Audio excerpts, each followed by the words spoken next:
Hello दोस्तों, कैसे हैं आप सब। तो ARO की तैयारी आप सभी लोगों की अच्छी चल रही है। उसी श्रृंखला में ARO के प्रीवियस ईयर के कुछ प्रश्न पत्र जो हैं उनको करना बहुत ही ज्यादा जरूरी है। आज आपको 20 सितंबर 2020 को जो आयोजित हुई थी परीक्षा ARO की, उसका हिंदी पेपर आपको करवाया जाएगा। हिंदी पेपर में 60 अंकों के 60 प्रश्न होते हैं जो कि बहुत ही महत्वपूर्ण होते हैं। इस प्रश्न पत्र में आप 60 में से 50 प्लस या 55 प्लस नंबर तक ला सकते हैं, क्योंकि यहाँ पर आपको सिलेबस बहुत ही कम मिलता है पढ़ने के लिए।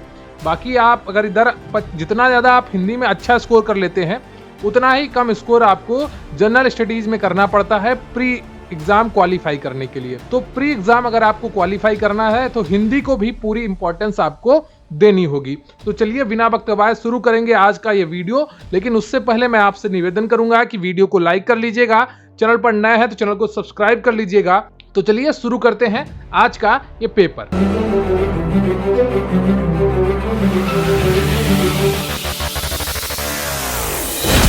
तो इससे पहले कि आपका टॉपिक शुरू किया जाए, मैं आपको बताना चाहूंगा कि हमारे चैनल पर यूपीपीएससी ARO 2023 पीडीएफ बैच चल रहा है, जिसकी फीस ओरिजिनल 1180 थी, लेकिन ये आपको नहीं देनी है, मात्र 460 रुपए देनी है। इसका लिंक आपको डिस्क्रिप्शन बॉक्स में मिल जाएगा। इसमें आपको सभी टॉपिक्स की PDF, mock test PDF, practice set PDF provide करवाई जाएंगी। जुड़ने के लिए आप व्हाट्सएप नंबर 94 533 66 279 पर मैसेज कर सकते हैं, आपको पूरी जानकारी प्रोवाइड करवा दी जाएगी। तो जल्दी जुड़िए ARO पीडीएफ बैच 2023 से। तो ये पेपर 2 होता है सामान्य हिंदी का ARO का। ये 1 घंटे का पेपर होता है। इसमें 60 प्रश्न होते हैं और जो 60 अंकों के होते हैं। तो इसमें पहला प्रश्न है आपका कि भौतिक का विलोम शब्द क्या है। यह आपको बताना है कि भौतिक का विलोम शब्द क्या है। आध्यात्मिक होता है या दार्शनिक होता है या सांस्कृतिक होता है या राजनीतिक होता है। बताइएगा भौतिक का विलोम शब्द क्या होता है। और इसका सही उत्तर हो जाएगा आपका ए ऑप्शन, भौतिक का विलोम शब्द आध्यात्मिक होता है। ठीक है, जैसे भौतिक का प्रयोग सांसारिक वस्तुओं के लिए किया जाता है, जबकि जो आध्यात्मिक है वो एक इस लोक से इतर वस्तुओं के संदर्भ के बारे में की जाती है। जो आध्यात्मिक ज्ञान जिसका सिर्फ महसूस कर सकते हैं, ठीक है, तो वो चीजें होती हैं। तो भौतिक का विलोम शब्द आध्यात्मिक होता है। अगला है आपका कि प्राची शब्द का विपरीतार्थक शब्द क्या है। प्राची शब्द का विपरीतार्थक शब्द क्या है। और दूसरे का जो सही उत्तर कौन सा हो जाएगा ABCD में आपको बताना है। ए ऑप्शन है उदीची, बी ऑप्शन है प्रतीची और सी ऑप्शन है नवीन, डी ऑप्शन है समीची। तो प्राची का जो सही उत्तर है आपका वो हो जाएगा बी, प्रतीची होता है। ठीक है, प्राची का विपरीतार्थक शब्द प्रतीची होता है। प्राची का अर्थ पूर्व दिशा होता है, जबकि प्रतीची का अर्थ पश्चिम दिशा होता है। अगला प्रश्न है आपका कि समष्टि का विलोम शब्द क्या है। समष्टि का विलोम शब्द क्या है। विशिष्टि होगा या व्यष्टि होगा या असष्टि होगा या अपुष्टि होगा। तो तीसरे का जो सही उत्तर है आपका वो बी है, व्यष्टि होगा। अगला प्रश्न है आपका कि निम्नलिखित में से विलोम शब्दों की दृष्टि से एक युग्म गलत है, उसको आपको पहचानना है। चौथे प्रश्न में एक युग्म गलत है, वो कौन सा है। ए होगा या बी होगा या सी होगा या डी होगा। बताइएगा विधि निषेध, आवाहन, विसर्जन, आग्रह, विग्रह, अमीय, हलाहल। बताइएगा कौन सा ऑप्शन आपका सही होगा चौथे का। तो इसका सही उत्तर होगा आपका सी ऑप्शन, आग्रह का विग्रह नहीं होता है। ठीक है, आग्रह का अनाग्रह होता है। क्या होता है, आग्रह का अनाग्रह या दुराग्रह होता है। क्लियर आपको। और विग्रह का विलोम जो होता है वो संधि होता है। क्लियर आपको। तो यहां पर सी ऑप्शन आपका सही हो जाएगा चौथे का। अगला प्रश्न है आपका कि विलोम शब्द की दृष्टि से इनमें से सही युग्म क्या है। आपको बताना है कि विलोम शब्द की दृष्टि से इनमें से सही युग्म क्या है। अकीर्ण का विकीर्ण, इप्सिप्त का अभिसिप्त, आदृत का निरादृत या दोष का सदोष। तो पांचवें का कौन सा ऑप्शन आपका सही हो जाएगा। इसका सही उत्तर है आपका सी ऑप्शन, क्या, आदृत का निरादृत। क्लियर आपको, शब्द युग्म सही है।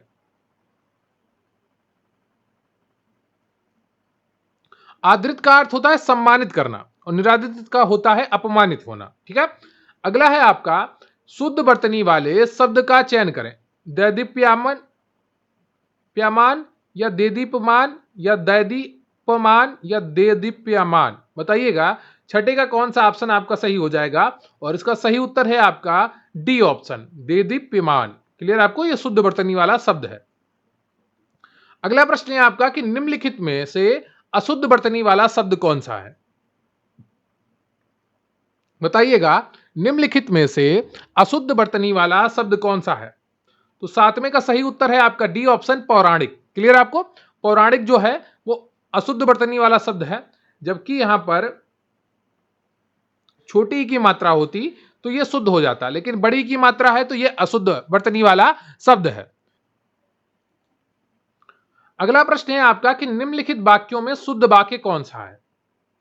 तो ए ऑप्शन है आपका, मुझसे यह काम संभव नहीं हो सकता, वह बिल्कुल भी बात नहीं करना चाहता, यह कविता अनेक भाव प्रकट करती है, इन दोनों में केवल यही अंतर है। तो निम्नलिखित वाक्यों में शुद्ध वाक्य क्या होगा, ये आपको पहचानना था। तो यहाँ पर आपका सी ऑप्शन सही होगा, यह कविता अनेक भाव प्रकट करती है। यहाँ पर संभव और नहीं दोनों एक साथ हैं, इसलिए ये शुद्ध नहीं होगा। ठीक है, ए ऑप्शन में। यहाँ पर केवल और यही दोनों है एक ही में, तो इसलिए यह सही नहीं होगा। और यहाँ पर बिल्कुल और भी दोनों एक साथ हैं, तो इसलिए यह सही नहीं होगा। ठीक है, तो आठवें का सी ऑप्शन आपका सही होगा। अगला प्रश्न है आपका कि निम्नलिखित में से एक वाक्य शुद्ध है, वह कौन सा है? इसके बावजूद भी हमसे हिंदी लिखने में बहुत भूल हो जाती है। इसके बावजूद भी हमसे हिंदी लिखने में बहुत भूलें हो जाती हैं। इसके बावजूद भी हम लोगों से हिंदी लिखने में बहुत भूलें हो जाती हैं, या इसके बावजूद हम लोगों से हिंदी लिखने में बहुत भूलें हो जाती हैं। तो बताइएगा 9 का कौन सा ऑप्शन आपका सही होगा? और इसका केवल एक ही ऑप्शन सही हो सकता है, वो है डी। क्लियर आपको? तो बावजूद और भी दोनों साथ में नहीं आएंगे। ठीक है, और फिर यहाँ पर अंत में इसका बहुवचन होगा। जहां पर भूलें लिखा है वहां पर तो बहुवचन होना ही चाहिए है में, तो यहाँ पर कोई भी है ऊपर के तीनों ऑप्शन में बहुवचन में नहीं है, बिंदी नहीं लगी है। ठीक है, और बावजूद के साथ भी नहीं आएगा। अगला प्रश्न है आपका कि अशुद्ध वाक्य का चयन कीजिए। पुलिस द्वारा डाकुओं का पीछा किया गया, या देश की वर्तमान मौजूदा हालात ठीक नहीं है, या मैं पुस्तकालय में नित्य समय पर पहुंचता हूं, या तुम चिंता ना करो मैं कोई ना कोई रास्ता निकालूंगा। तो 10वें का कौन सा ऑप्शन आपका सही है? तो अशुद्ध वाक्य इसमें जो है वो है बी, देश की वर्तमान मौजूदा हालात ठीक नहीं। तो यहाँ पर वर्तमान और मौजूदा दोनों एक साथ प्रयोग हो रहे हैं। या तो वर्तमान प्रयोग करिए या फिर मौजूदा प्रयोग करिए, दोनों एक साथ प्रयोग करेंगे तो ये अशुद्ध हो जाएगा। अगला प्रश्न है आपका कि परंपरा से चली आ रही बात के लिए प्रयुक्त होने वाला शब्द कौन सा है? बताइएगा, परंपरा से चली आ रही बात के लिए प्रयुक्त होने वाला शब्द कौन सा है? तो 11वें का आपका डी ऑप्शन सही है, अनुसृत होता है। अगला है आपका कि जिसके पास कुछ ना हो, वाक्यांश के लिए एक शब्द क्या होगा? बताइएगा, जिसके पास कुछ ना हो उसका सही उत्तर क्या होगा? अकिंचन। क्या? अकिंचन। अगला है आपका स्वेद से उत्पन्न होने वाला वाक्यांश के लिए एक शब्द क्या होगा? स्वेद से उत्पन्न होने वाला स्वेदज। क्या? स्वेदज। अगला है आपका कि अपरिणीति शब्द निम्नलिखित में से किस वाक्यांश के लिए प्रयुक्त होता है? जिसका परिणाम ना निकलता हो, जिसका विवाह ना हुआ हो, जिसका विवाह हो चुका हो, जो देखने में प्रतिकर ना हो। तो 14वें का जो सही उत्तर है आपका वो बी हो जाएगा, जिसका विवाह ना हुआ हो। क्लियर आपको? अगला प्रश्न है आपका कि निम्नलिखित में से किस वाक्यांश के लिए दुर्निर्वार शब्द प्रयुक्त होता है? बताइएगा, निम्नलिखित में से किस वाक्यांश के लिए दुर्निर्वार शब्द प्रयुक्त होता है? और 15वें का जो सही ऑप्शन है आपका वो ए है, जिसे दूर करना कठिन हो। अगला प्रश्न है आपका कि निम्नलिखित में से तत्सम शब्द क्या है? दही है, या जीर्ण है, या गयंध है, या गाहक है? बताइएगा, निम्नलिखित में से तत्सम शब्द कौन सा है? तो 16वें का आपका बी ऑप्शन सही है, जीर्ण। अगला है आपका कि अगहन का तत्सम रूप कौन सा है? अग्रहण, अगहण, अग्रहण या अग्रासन? बताइएगा, अगहन का तत्सम रूप कौन सा है? तो 17वें का आपका ए ऑप्शन सही हो जाएगा। ठीक है, अग्रहण का अर्थ मार्ग शीर्ष होता है। अगला प्रश्न है आपका कि निम्नलिखित में से तद्भव शब्द है चतुर्दश, चतुर्थ, 14 या चत्वारि? बताइएगा, निम्नलिखित में से तद्भव शब्द कौन सा है? एक मैंने तद्भव और तत्सम शब्द की एक क्लास पढ़ाई है जो बहुत ही अच्छी है, वो उसको मैं आपको आई वाली बटन पर यहाँ पर दे दूंगा और आप यहाँ पर क्लिक करके उसको जरूर देखिएगा। उसमें तत्सम और तद्भव बहुत ही अच्छे तरीके से पढ़ाए गए हैं। तो 18वें का जो सही उत्तर है आपका वो कौन सा हो जाएगा? 18वें का सही उत्तर है आपका सी, 14। अगला है आपका कि अभ्यंतर का तद्भव शब्द क्या है? अंदर है, भीतर है, बाहर है या गहरा है? बताइएगा। अभ्यंतर का तद्भव शब्द क्या है? तो 19 का जो सही उत्तर है आपका वो बी हो जाएगा। अगला है आपका कि करपट का तद्भव शब्द क्या है? कपट है, कारपेट है, या कपूर है, या कपड़ा है? तो 20 का जो सही उत्तर है आपका वो डी हो जाएगा, कपड़ा। और कृपया वीडियो को लाइक कर लीजिएगा, चैनल पर नए हैं तो चैनल को सब्सक्राइब कर लीजिएगा। अगर आप हमारे बैच से जुड़ना चाहते हैं तो स्क्रीन पर दिख रहा है व्हाट्सएप नंबर या डिस्क्रिप्शन बॉक्स में दिए गए लिंक से जाकर आप हमारे बैच से जुड़ सकते हैं। अगला है आपका कि वह बहुत खाता है। इस वाक्य में बहुत शब्द किस प्रकार का विशेषण है? बताइएगा। निश्चय परिमाणवाचक विशेषण, निश्चित पर संख्यावाचक विशेषण, तुलनात्मक विशेषण, या अनिश्चित परिमाणवाचक विशेषण। तो विशेषण की भी एक क्लास मैंने बहुत अच्छी पढ़ाई है, उसमें विशेषण और विशेष को बहुत ही अच्छे तरीके से समझाया है। उसकी लिंक भी मैं आपको आई बटन पर दे दूंगा और वहां पर क्लिक करके आप उसको पूरा देख लीजिएगा। तो वह बहुत खाता है, इस वाक्य में बहुत शब्द किस प्रकार का विशेषण है? तो 21 का जो सही उत्तर है आपका वो डी हो जाएगा, अनिश्चित परिमाणवाचक विशेषण। अगला प्रश्न है आपका कि निम्नलिखित वाक्यों में से वह वाक्य चुनिए जिसमें गुणवाचक विशेषण का प्रयोग किया गया है। वह नटखट बालक संगीत नहीं सुन रहा है। वहां बहुत से पक्षी उड़ रहे हैं। मैंने 10 मन गेहूं खरीदा है। ऐसे आदमी लाखों में एक होते हैं। तो गुणवाचक विशेषण कौन सा है यह आपको पहचानना है 22 में, और इसमें एक ही केवल गुणवाचक विशेषण है, नटखट। नटखट शब्द गुणवाचक है, तो ए ऑप्शन आपका सही हो जाएगा। देखिए इतने आसान शब्द आते हैं आपसे परीक्षा में जो पूछे जाते हैं। अगला प्रश्न है आपका कि सतीश चंचल बालक है। इस वाक्य में चंचल शब्द क्या है? विधेय विशेषण है, गुणवाचक विशेषण है, सार्वनामिक विशेषण है, या प्रविशेषण है? बताइएगा। सतीश चंचल बालक है, तो 23 का कौन सा ऑप्शन आपका सही होगा यह आपको बताना है। और 23 का जो सही उत्तर है आपका वो बी है। बालक की विशेषता बता रहा है, गुण बता रहा है, चंचलता बता, ठीक है, तो गुणवाचक विशेषण होगा यहां पर। अगला है आपका कि मानसिक विशेषण किस मूल शब्द से बना है? मान, मानस, मनस, या मानिस? बताइएगा। मानसिक विशेषण किस मूल शब्द से बना है? तो 24 का कौन सा ऑप्शन आपका सही होगा? बी ऑप्शन सही है, मानस से बना है। अगला है आपका कि चारित्रिक विशेषण शब्द का मूल शब्द कौन सा है? चरित्र, चित्रण, चरित्रता, या चारित्व? तो 25 का कौन सा ऑप्शन आपका सही हो जाएगा? ए ऑप्शन सही है, चरित्र। अगला है आपका कि मीमांसा का सही पर्यायवाची शब्द क्या है? स्वरूप, सुविज्ञता, समालोचन, या निष्क्रिय? बताइएगा। 26 का कौन सा ऑप्शन आपका सही हो जाएगा? और इसका सही उत्तर है आपका सी, समालोचन। और इसके अन्य पर्यायवाची जो शब्द होते हैं, विवेचना होती है, समीक्षा होती है, और समीक्षा आधिकारिक तो पेपर ही है, आलोचना होती है, निरूपण होता है। अगला है आपका कि बिजली का पर्यायवाची शब्द क्या है? चमक है, सौदामिनी है, प्रकाश है, या इनमें से कोई नहीं है? बताइएगा। 27 का कौन सा ऑप्शन आपका सही हो जाएगा? बिजली का पर्यायवाची शब्द क्या है? तो 27 का आपका बी ऑप्शन सही है, सौदामिनी। क्लियर आपको? अगला प्रश्न है आपका कि निम्नलिखित में से कौन सा शब्द लक्ष्मी का पर्यायवाची नहीं है? रमा, इंदिरा, कमला, या भारती? बताइएगा। निम्नलिखित में से कौन सा शब्द लक्ष्मी का पर्यायवाची नहीं है? तो 28 का जो सही है वो डी है, भारती। अगला प्रश्न है आपका कि निम्नलिखित में से कौन सा शब्द कपड़ा का पर्यायवाची नहीं है? वस्त्र, पट, वसन, या वासन? बताइएगा।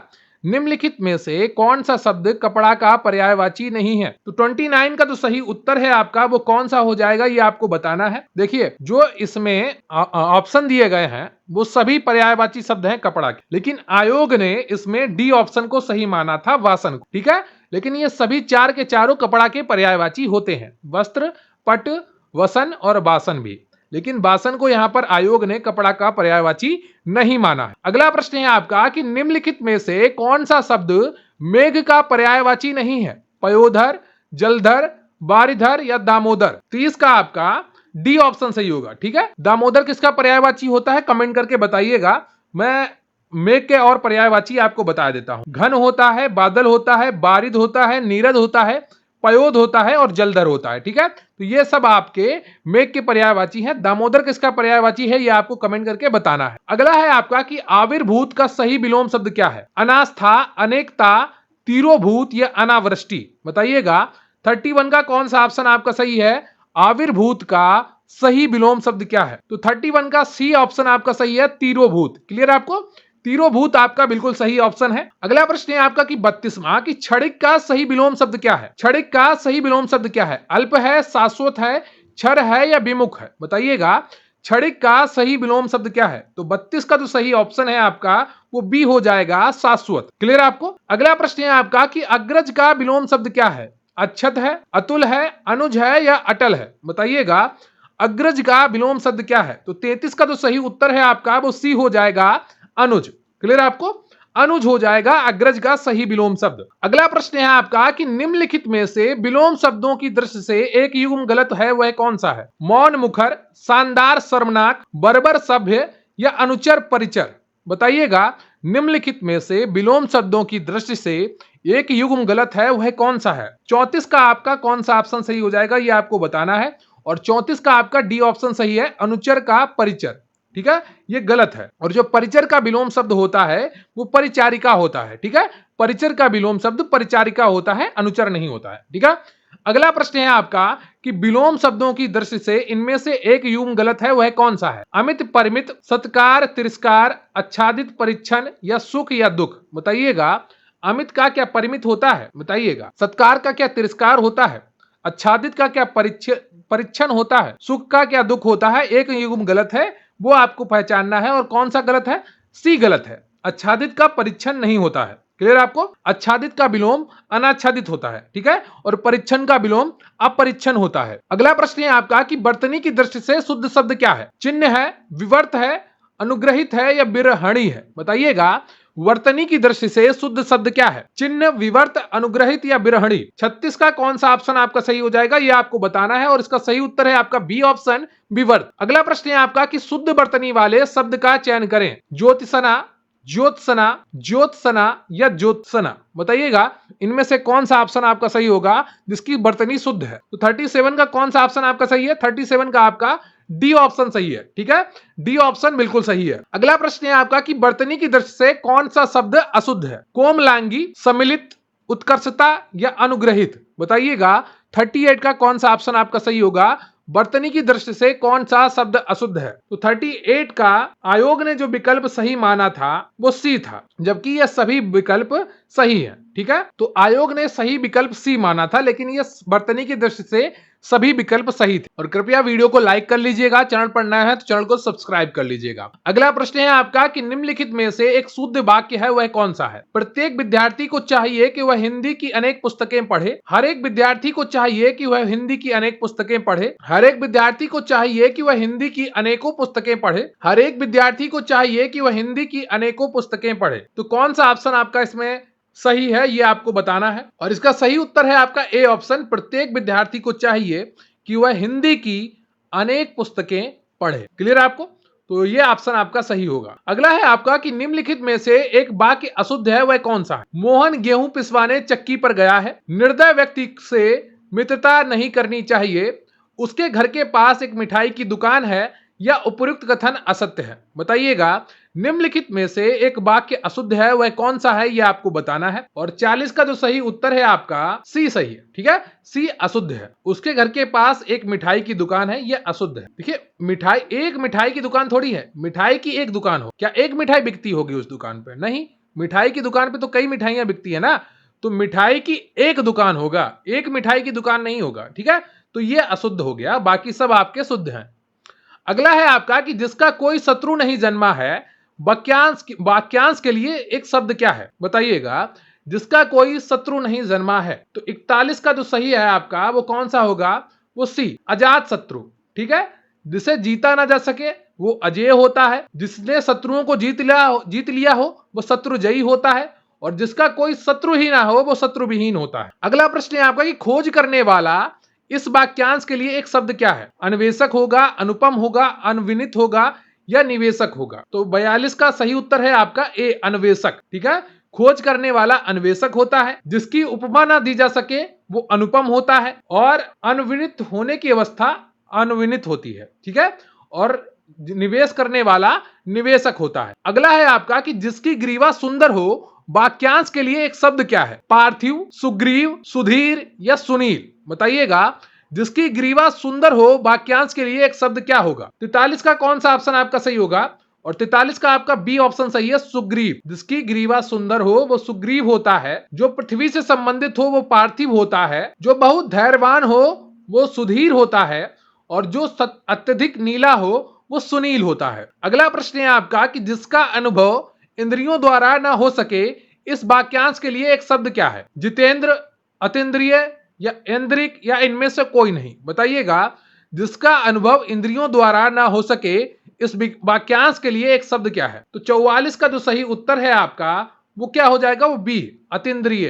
क्लियर आपको? और जिसने इंद्रियों को जीत लिया हो वो जितेंद्र होता है, और इंद्रियों से संबंधित जो चीज होती है वो ऐन्द्रिक होती है। अगला प्रश्न है आपका कि वाक्यांशों और उनके लिए प्रयुक्त शब्दों के निम्नलिखित युग्मों में से सही युग्म का चयन करें। तो जो स्त्री अभिनय करे क्या अभिनेता होती है?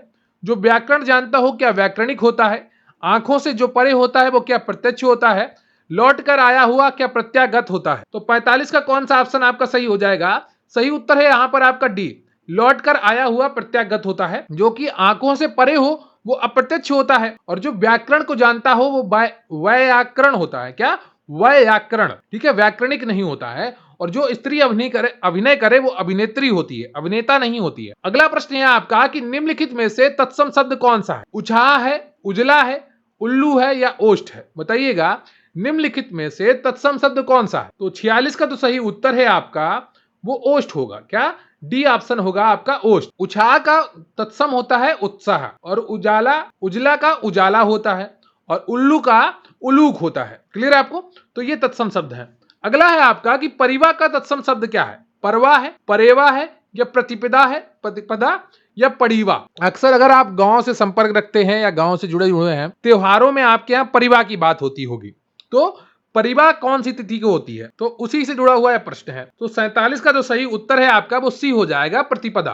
ठीक है, पूर्णिमा के बाद प्रतिपदा आती है ना, या अमावस्या के बाद प्रतिपदा आती है। जो प्रथम दिन होता है उसको प्रतिपदा कहते हैं या परिवा कहते हैं। ठीक है, जो 15 दिन का पक्ष होता है आपका उसका प्रथम दिन प्रतिपदा कहलाता है। अगला है आपका कि निम्नलिखित तत्सम तद्भव शब्दों का संगति युग्म क्या है? खरपट का खोपड़ी, सक्तु का सत्य, पर्यंक का पलंग, घोटक का घड़ा। बताइएगा, निम्नलिखित तत्सम तद्भव शब्दों का संगति युग्म क्या है? तो 48 का जो सही उत्तर है आपका वो सी है। संगति युग्म केवल सी है, बाकी सब गड़बड़ है। सक्तु का सत्तु होता है, सत्य नहीं होता है, सत्तु होगा। और घोटक का घोड़ा होता है, घड़ा नहीं होता है। और जो आपका घड़ा का घट होता है, ठीक है, और सत्य का सच होता है। अगला है आपका कि निम्नलिखित में से एक तद्भव शब्द कौन सा है? निम्नलिखित में से एक तद्भव शब्द कौन सा है? आंसू है या एकत्र है या बानर है या उच्च है? तो जो 49 का प्रश्न है आपका उसका सही हो जाएगा आपका अश्रु होता है, आंसू नहीं होता है तत्सम। तो आंसू हो गया आपका तद्भव, अश्रु होता है इसका तत्सम। ठीक है, एकत्र का तद्भव होगा इकट्ठा, बानर का तद्भव होगा बंदर, और उच्च का तद्भव होगा उच्च, ऊंचा। अगला प्रश्न है आपका कि कपित्थ का तद्भव शब्द है? कपूर है, कैथा है, केला है या खजूर है? बताइएगा, कपित्थ का तद्भव शब्द क्या है? कपूर, कैथा, केला या खजूर? तो 50 का जो सही उत्तर है आपका वो कौन सा हो जाएगा? बी, कपित्थ का तद्भव शब्द होता है कैथा। जबकि कपूर का कर्पूर होता है, और आपका कैथा का कंपित्त, ठीक है, कपित्थ या कंपित्त होता है, और केला का आपका कदली होता है, और खजूर का खरजूर होता है। क्लियर आपको? अगला प्रश्न है आपका कि निम्नलिखित शब्दों में से कौन सा शब्द गुणवाचक विशेषण है? उचित, पांचवा, कुछ, तीन। बताइएगा, निम्नलिखित में से कौन सा शब्द गुणवाचक विशेषण है? 51 का कौन सा ऑप्शन आपका सही हो जाएगा? तो इसका सही उत्तर है आपका ए, उचित। पांचवा, तीन, ये सब क्या है? ये निश्चित संख्यावाचक विशेषण है, और कुछ आपका अनिश्चित संख्यावाचक विशेषण। अगला है आपका कि निम्नलिखित में से कौन सा विशेषण संज्ञा से नहीं बना है? श्रीमान, दानी, सुंदर, चमकीला। बताइएगा, निम्नलिखित में से कौन सा विशेषण संज्ञा से नहीं बना है? तो 52 का जो सही उत्तर है आपका वो सी है, सुंदर। ठीक है, जबकि दानी जो दान से बना है, ठीक है, और जो चमकीला है आपका चमक से बना है। ठीक है, तो ये जो आपका सुंदर है ये आपका मूलतः विशेषण शब्द है, संज्ञा से नहीं बना है। अगला है आपका कि निम्नलिखित में से किस वाक्य में उत्तमावस्था गुणवाचक विशेषण विशेष का प्रयोग किया गया है? बताइएगा, 53 का कौन सा ऑप्शन आपका सही हो जाएगा? परमानंद कक्षा में सबसे होशियार छात्र है, या मनमोहन ने इस दुकान से 1 किलो टमाटर खरीदा है, या इस पौधे में इतना पानी मत डालो, या विजय पहलवान एक दिन में 4 लीटर दूध पीता है। तो 53 का कौन सा ऑप्शन आपका सही हो जाएगा? इसका ए ऑप्शन आपका सही है। ठीक है, तो परमानंद कक्षा में सबसे होशियार छात्र है, तुम्हें उत्तमावस्था गुणवाचक विशेषण विशेष का प्रयोग किया गया है। परमानंद जो है आपका वो विशेष है, और को कक्षा का सबसे यहां पर प्रयोग हो गया, इसलिए उत्तमावस्था हो गया, होशियार गुण हो गया। क्लियर है आपको? तो ये सारी चीजें आपको समझ में आ गई हो। अगला प्रश्न है आपका कि सौर किस मूल शब्द से बना विशेषण है? सूर या सुर या सूर्य या उपरोक्त में से कोई नहीं। तो 54 का कौन सा ऑप्शन आपका सही हो जाएगा? सी ऑप्शन सूर्य। अगला है आपका कि निम्नलिखित में से कौन सा शब्द विशेषण है? आग, अग्नि, आग्नेय या उपयुक्त में से कोई नहीं। तो 55 का आपका बी ऑप्शन सही है। आग और अग्नि संज्ञा शब्द है, जबकि आग्नेय जो है आपका ये गुणवाचक विशेषण है। अगला है आपका कि आकाश का पर्यायवाची शब्द है सहकार, शून्य, प्रभा या मंडली। तो बहुत ही आसान उत्तर है आपके लिए 56 का। आकाश का जो पर्यायवाची होता है वो शून्य होता है, नभ होता है, आसमान होता है, गगन होता है, अंबर होता है। प्रभा के जो पर्यायवाची हैं आपका किरण है, ज्योति है, रोशनी है, प्रकाश है। और मंडली का पर्यायवाची दल होता है। क्लियर? आपको समूह होता है मंडली का पर्यायवाची। अगला प्रश्न है आपका कि सोना का पर्यायवाची शब्द क्या है? अर्क है या वर्क है या माणिक्य है या कनक है? बताइएगा सोना का पर्यायवाची शब्द क्या होगा? 57 का कौन सा ऑप्शन आपका सही है यह आपको बताना है। और 57 का जो सही ऑप्शन है आपका वो हो जाएगा डी। कौन सा? डी ऑप्शन आपका बिल्कुल सही है। तो सोना का पर्यायवाची शब्द कनक है। इसके अन्य पर्यायवाची शब्द स्वर्ण, कंचन, हेन, हारक आदि हैं। अर्क के पर्यायवाची शब्द सूर्य, सूरज, भानु, दिवाकर आदि हैं। क्लियर आपको? अगला प्रश्न है आपका कि उसके प्राण पखेरु उड़ गए। इस वाक्य में पखेरु शब्द के पर्यायवाची क्या है? पक्षी, जल्दी, पखवाड़ा या पखराना? पखारना। बताइएगा इनमें से कौन सा ऑप्शन आपका सही है? 58 का जो सही उत्तर है आपका वो ए है, पक्षी। ठीक है, तो उसके प्राण पखेरु उड़ गए। पखेरु शब्द का अर्थ होता है पक्षी। अगला है आपका कि निम्नलिखित में से कौन सा शब्द चंद्रमा का पर्यायवाची नहीं है? सुधांशु, सुधाकर, सुधाधर या सलील? बताइएगा निम्नलिखित में से कौन सा शब्द चंद्रमा का पर्यायवाची नहीं है? तो 59 का जो सही उत्तर है आपका वो डी हो जाएगा, सलील। चंद्रमा का पर्यायवाची नहीं होता है, जबकि चंद्रमा के जो पर्यायवाची हैं सुधांशु है, सुधाकर है, सोम है, राकापति है, द्विजराज है। क्लियर आपको?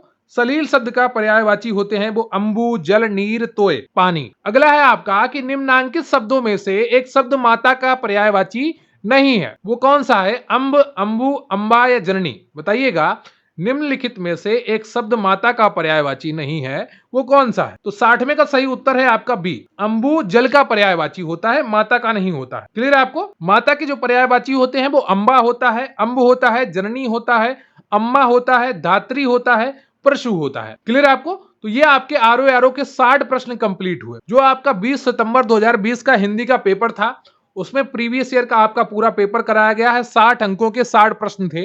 उम्मीद करता हूं आपने पूरी ईमानदारी के साथ किया होगा।